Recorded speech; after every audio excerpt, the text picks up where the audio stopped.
Les manipulateurs ne sont jamais que des petits morveux dans des corps d'adultes. C'est-à-dire qu'ils n'ont pas appris à gérer leur frustration, ils n'ont pas plus de 12 ans d'âge mental. N'ayant pas appris à gérer leur frustration, ils sont pleins de rage, ils sont pleins de haine, ils sont jaloux, ils font preuve de représailles lorsqu'ils ne sont pas satisfaits, lorsqu'ils ne sont pas contents. Et ils cherchent une maman, quelqu'un qui va en fait prendre le relais de leur mère idéale en quelque sorte et qui va pouvoir s'occuper d'eux. Quand il s'agit d'une manipulatrice, ce sera un papa. Chercher quelqu'un qui va s'occuper d'elle. En partant de là, on comprend exactement que les manipulateurs, en fait, finalement, n'ont de puissance que l'ignorance que l'on a de leur fonctionnement et de ce qu'ils sont réellement.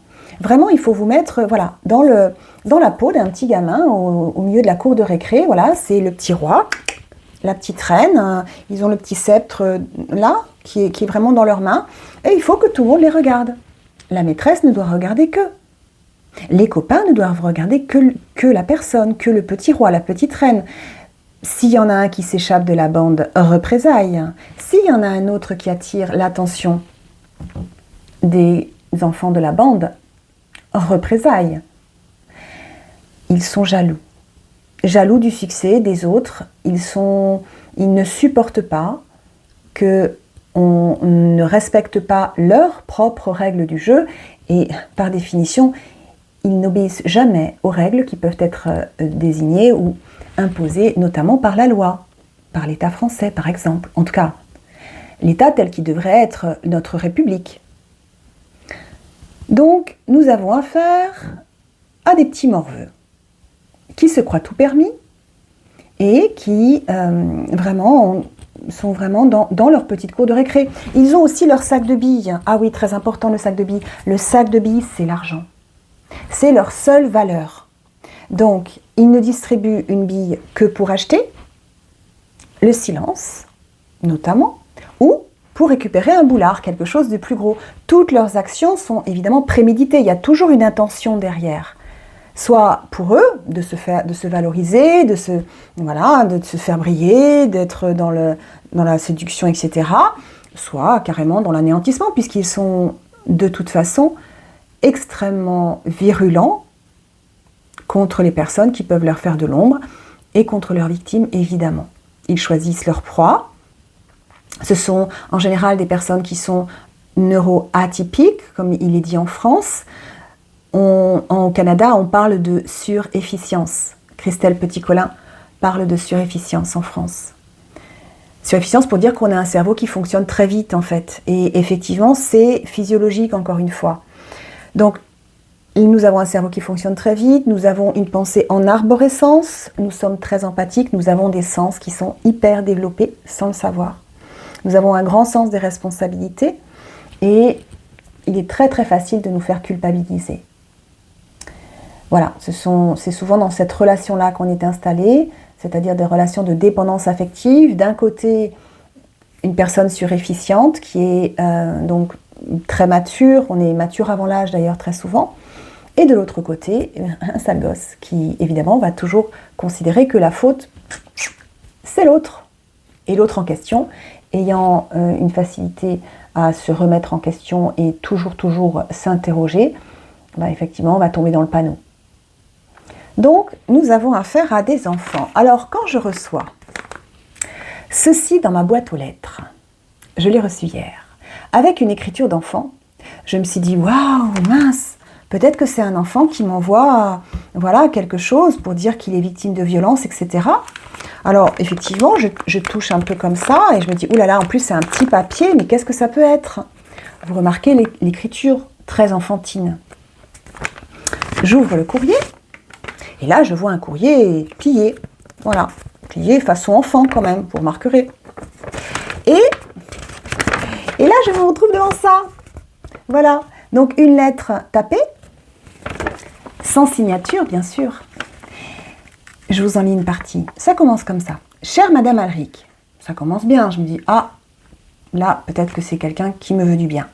Je suis vos messages sur votre compte LinkedIn. Vous devriez vous rapprocher du journaliste qui produit la série C'est notre petit secret. Il y a beaucoup de similitudes avec votre vécu. Alors, je vous remercie. J'ai déjà toutes les personnes qu'il faut dans mon réseau. Et croyez-moi, il y a du très très beau monde. Voilà, donc, merci en tout cas. Hein. Je continue.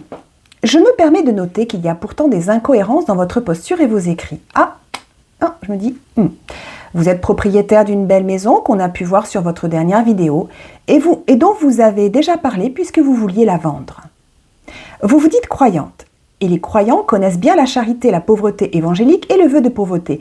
Qu'avez-vous, vous, réellement fait en ce sens si vous êtes si croyante? Dans les faits, est-ce que vous accueillez... Alors là déjà j'ai quand même fait j'ai fait une pause et je me suis dit waouh, là cette personne elle n'est pas bien informée en fait.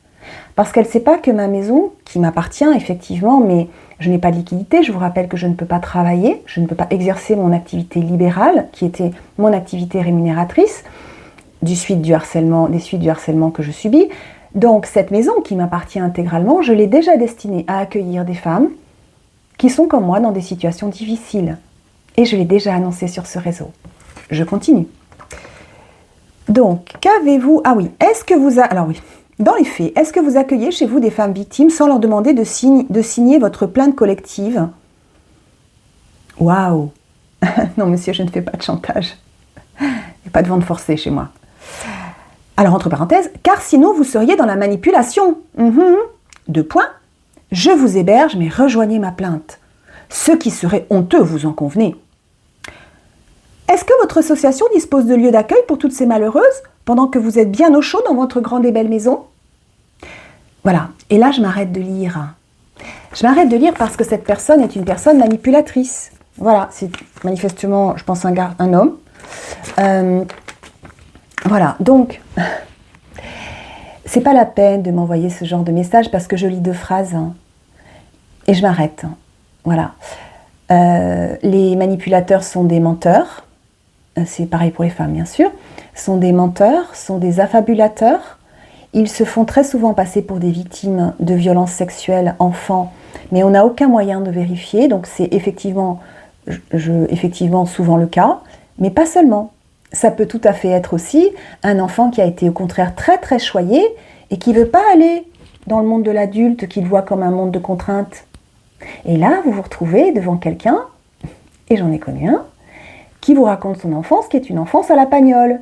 Alors Pagnol, c'est les copains, les tours en vélo, bon voilà, c'est la belle vie Pagnol quoi. Fils unique, et là, aller dans le monde adulte, c'est compliqué. Voilà, donc, mesdames, messieurs, que dirais-je, les petits qui vous croyez tout permis, c'est pas la peine de m'envoyer ce genre de message. Hein. L'inversion de culpabilité, ça fonctionne pas avec moi. Donc, je sais bien que vous cherchez de l'amour, je sais bien que vous avez besoin d'une maman ou d'un poupa, mais ça marche pas avec moi. Voilà. Donc c'est pareil sur LinkedIn, il y en a 2 ou 3 qui ont essayé de me faire passer. Alors oui, c'est toujours le même fonctionnement, c'est-à-dire décrédibilisation, c'est-à-dire vous êtes folle, vous êtes malade psychiatrique, vous êtes bipolaire, donc il y a de la diffamation, hein, calomnie, diffamation, ça va avec. Après, il y a toujours de l'inversion de culpabilité. Vous me faites de la peine, hein. Mais oui. Et après, là, c'est le coup de pique parce que ça fait... En fait, ils ne supportent pas d'être démasqués. Et l'attaque, ils essayent le coup de pique. Et en général, ils replient bagage et ils se désistent et ils partent de mon compte LinkedIn. Manque de chance, je fais des captures d'écran. Donc, je vous rappelle qu'il y a une plainte qui est déposée dans le cadre d'une secte pédocriminelle. Et cette plainte, c'est du harcèlement collectif à mon encontre. Donc, je vous invite à être très prudent. Parce que par contre, moi, là, je ne ferai pas de cadeau aux manipulateurs. Aucun. Je peux être dans l'amour, néanmoins, je serai dans les règles, la loi et la déontologie. Donc, je vous invite réellement à ne pas insister. Et si vous le faites, qu'est-ce que vous voulez que je vous dise? Vous savez ce qu'on dit de moi. Pour les manipulateurs, on dit qu'ils s'y frottent 6 pics. Donc, voilà. Cette vidéo était importante, je pense, pour remettre les choses au point et pour vous expliquer que les manipulateurs ne sont jamais que des pauvres imbéciles. Voilà. Je m'appelle Sophie Alric, je suis experte dans la contre-manipulation, experte dans la lutte contre les sectes et la pédocriminalité. Je suis prophétesse. Je suis mère universelle parce que j'aime tous les enfants et que je considère qu'il n'est pas utile d'avoir des enfants pour aimer tous les enfants. Voilà. C'est un... Mère universelle, il y en a plein de femmes, d'ailleurs prophétesses aussi, hein. Il y a plein de personnes qui sont prophétesses. On est tous censés être prophétesses ou prophètes quand on est dans la spiritualité. Et je suis candidate aux prochaines élections présidentielles. Elles auront lieu avant 2027, puisque Macron va devoir démissionner sous le poids du scandale. Et nous sommes le 2 décembre 2025. À bientôt.